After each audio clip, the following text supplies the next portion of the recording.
Assalamualaikum warahmatullahi wabarakatuh. Halo teman-teman, kembali lagi di channel saya.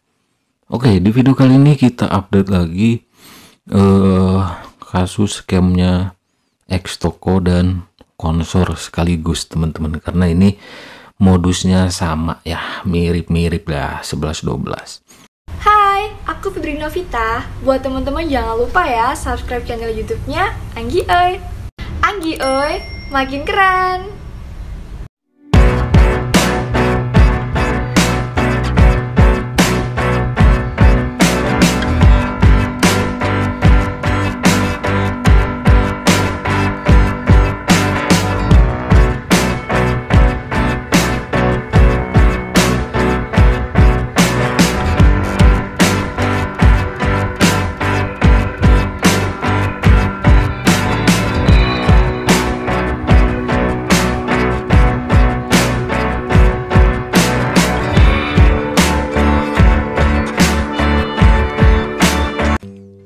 Banyak ya yang minta saya untuk membahasnya lagi, Konsor dan X-Toko ini, dan banyak juga yang komen mengatakan bahwa X-Toko dan Konsor ini satu atap misal, atau dalam tanda kutip satu pemilik gitu ya. Bisa saja, itu kan sudah jelas investasi bodong, skema ponzi kan sudah jelas. Ini saya heran gitu, ketika saya pertama kali membongkar atau mereview X-Toko dan mengatakan X-Toko adalah investasi bodong, skema ponzi, dan pasti akan scam, saya kok malah dibully gitu. Tapi di sini kan jelas, namanya saja Konsor dan X-Toko scam ya. Saya mau bahas X-Toko, mau bahas Konsor, itu dibully teman-teman ya. Ini untuk orang awam. Saya informasikan lagi bahwa di balik korban investasi bodong, money game, skema ponzi, itu ada pemeliharanya serta menjadi penikmatnya, yaitu leader-leader ponzi.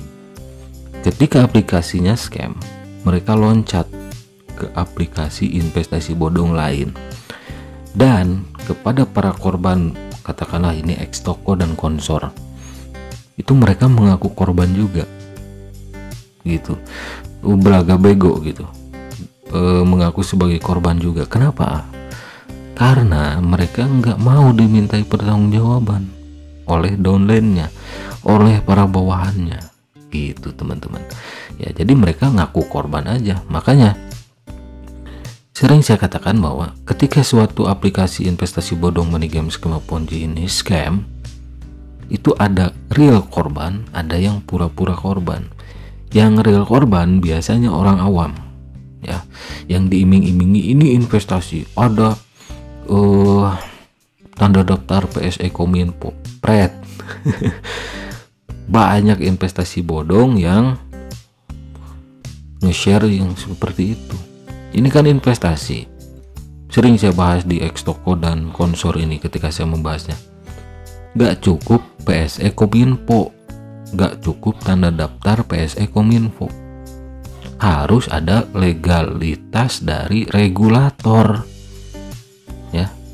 Konsor dan X-Toko harusnya terdaftar di Bapepti, itu kan berkaitan dengan NFT dan aset-aset digital gitu ya. Itu kan harusnya terdaftar di Bapepti, dan mungkin kedepannya harus terdaftar di OJK karena dilimpahkan gitu ya, untuk aset kripto, aset NFT dari Bapepti nanti dilimpahkan ke OJK. Mungkin dari sekarang sampai 5 tahun ke depan itu masih transisi ya. Intinya kedepannya pasti harus ada izin OJK juga, nggak hanya PSE Kominfo gitu.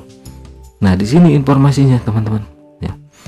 Tanggal 16 Januari ini masih ngulur waktu teman-teman ya, Konsor ini.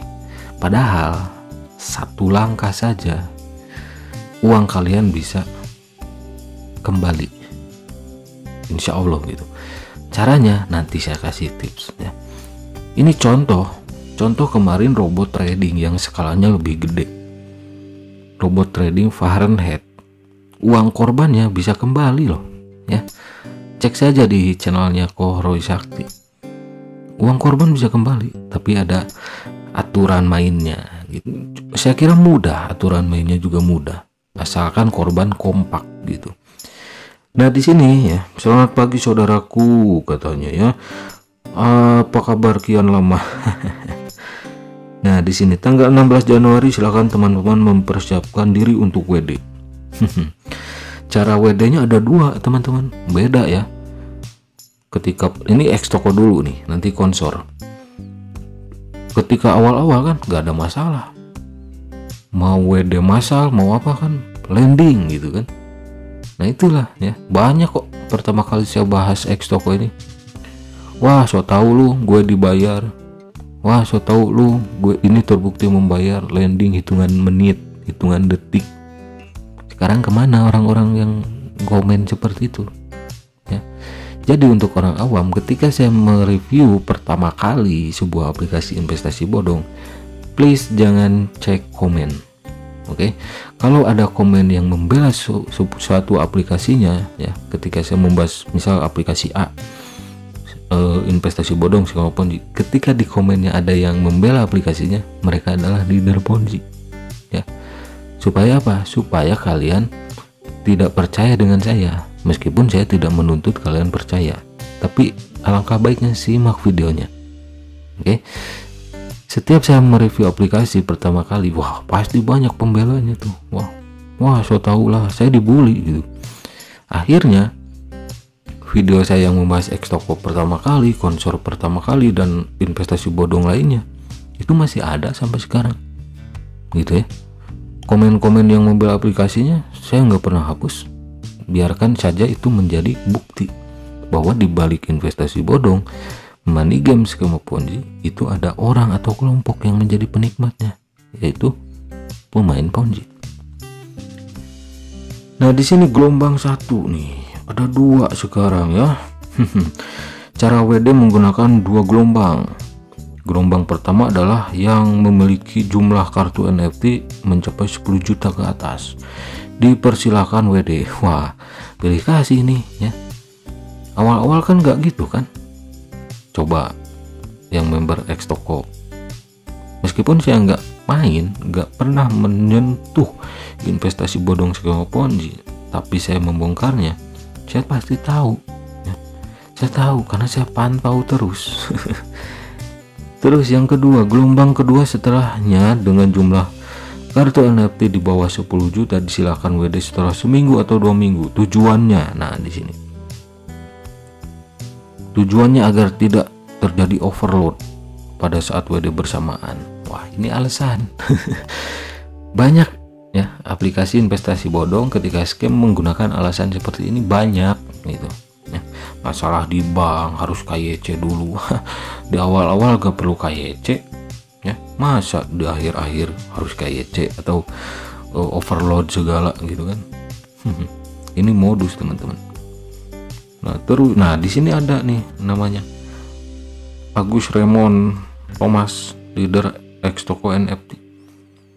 Daripada kalian nunggu, lebih baik laporkan nih si Agus Raymond Thomas ini, kalau itu nama aslinya.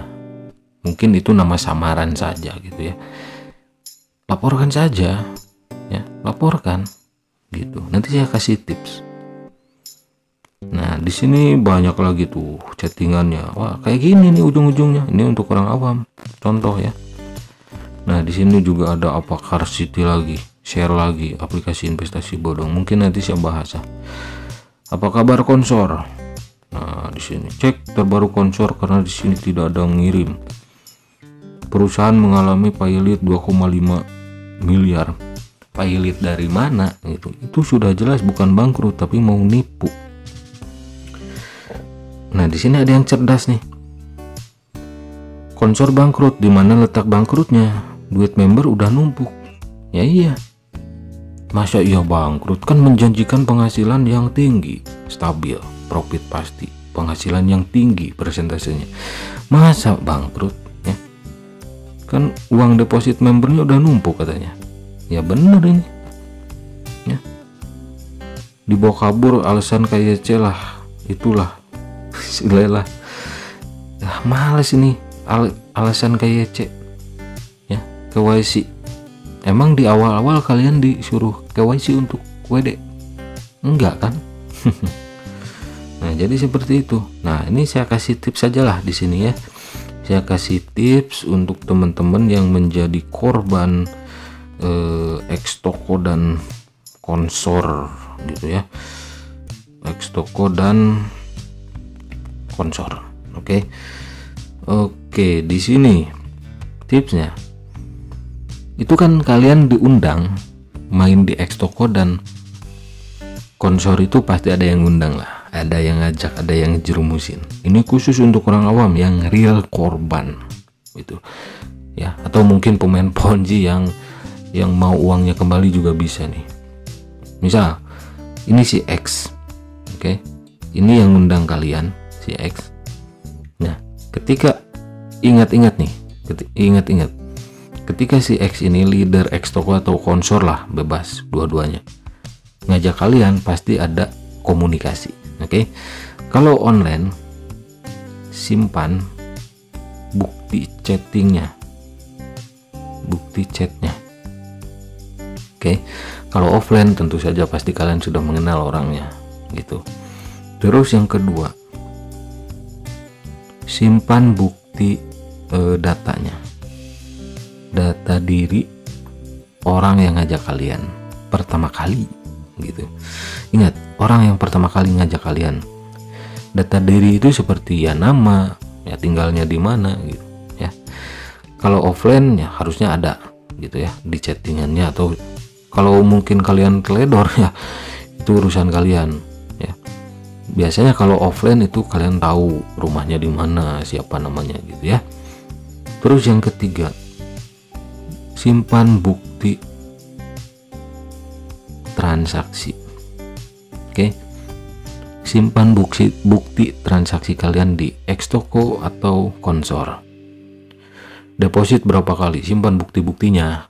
Kalau kalian transfer pakai m-banking kan ada tuh mutasi ya, bisa di print out bukti-buktinya kalau kalian serius pengen uang kalian kembali gitu. Terus yang keempat di sini, laporkan leadernya. Leader itu siapa? Orang yang pertama kali ngundang kalian, orang yang pertama kali ngajak kalian, dia itu leadernya. Laporkan, mintai pertanggungjawaban. Kenapa? Ini bisa menjadi mudah. Kenapa? Karena pertama, bukti chattingannya ada, bukti ajakan si leadernya ada untuk bermain di ex toko ataupun konsor. Kedua, data dirinya sudah kalian kantongi, namanya siapa, orang mana, bisa kalian kantongi, sudah kalian kantongi. Terus yang ketiga, simpan bukti transaksi. Bukti kalian beraktivitas transaksi di aplikasi ex toko dan konsor kan sudah ada, itu bukti. Nah, yang keempat, laporkan saja. Bukti-buktinya sudah kuat, sudah ada gitu teman-teman ya. Nah, ini khususnya untuk orang awam teman-teman ya, orang awam karena kasihan gitu. Pertama, mintai pertanggungjawaban dulu, perdata dulu lah. Kalian rugi berapa? Suruh ganti rugi kerugian kalian. Oke, ganti rugi. Kalau si leadernya ngaku korban juga, lain urusan, bukan urusan kalian. Kalau si leadernya ngaku orang awam juga, ya suruh siapa? Udah awam, jerumusin orang kan? Ya, mau awam mau apapun itu, yang jelas leader laporkan. Oke. Kalau si leadernya nggak mau tanggung jawab, kalian laporkan, bikin paguyuban terdaftar ya, paguyuban, bikin kelompok korban ex toko misal, korban konsor misal, laporkan ya. Minimal viral kan, sekarang kan semakin viral suatu kasus itu semakin ditanggapi. Laporkan, kalian share di Facebook, colek Kapolri, Bareskrim ya, Satgas Waspada Investasi colek, atau nggak perlu Hotman Paris colek gitu, atau Koh Roy Sakti colek, dia kan suka bantu-bantu korban investasi bodong gitu, contohnya Fahrenheit gitu, minta saran gitu ya. Hotman Paris kan ada 911, colek gitu. Biasanya kalau sudah viral, wah mudah itu ya. Karena apa? Karena bisa berpotensi sebagai tersangka leader itu. Jangan dulu jauh nyari siapa pemilik ex toko, siapa pemilik konsor. Nanti juga ketemu kalau leadernya kalian laporkan. Karena sebagian leader pasti itu ada kaki tangannya, ada sangkut pautnya, ada endorsernya dari ex toko atau konsor ya. Kenapa? Logika saja. Sebuah aplikasi investasi bodong, aplikasi atau website ya, link pertama kalinya dari siapa? Atau mungkin pemiliknya bisa jadi leader juga sekaligus. Kan ada referral itu. Jadi logikanya, siapa yang nge-share link pertama kali nanti mungkin ketemu ya. Gitu teman-teman. Oke, terima kasih yang sudah mampir, semoga bermanfaat. Jadi jangan sampai terjerumus lagi nih untuk orang awam di investasi bodong, money game sama ponzi seperti ini. Oke. Meskipun saya di awal-awal dibully ya, tetap ya terbukti juga kok ex toko scam, konsor scam, cuma ngulur-ngulur waktu. Konsor suruh KYC di awal-awal kan enggak gitu kan, kalian tahu sendiri kan enggak gitu. Sekarang tiba-tiba suruh KYC, wah udahlah, jangan percaya gitu. Daripada buang-buang waktu, lebih baik kalian segera laporkan orang yang pertama kali ngajak kalian gitu. Oke, terima kasih yang sudah mampir. Sampai jumpa lagi di video-video selanjutnya. Silahkan share video saya ini supaya tidak ada lagi korban investasi bodong, khususnya orang awam. Oke, terima kasih. Wassalamualaikum warahmatullahi wabarakatuh.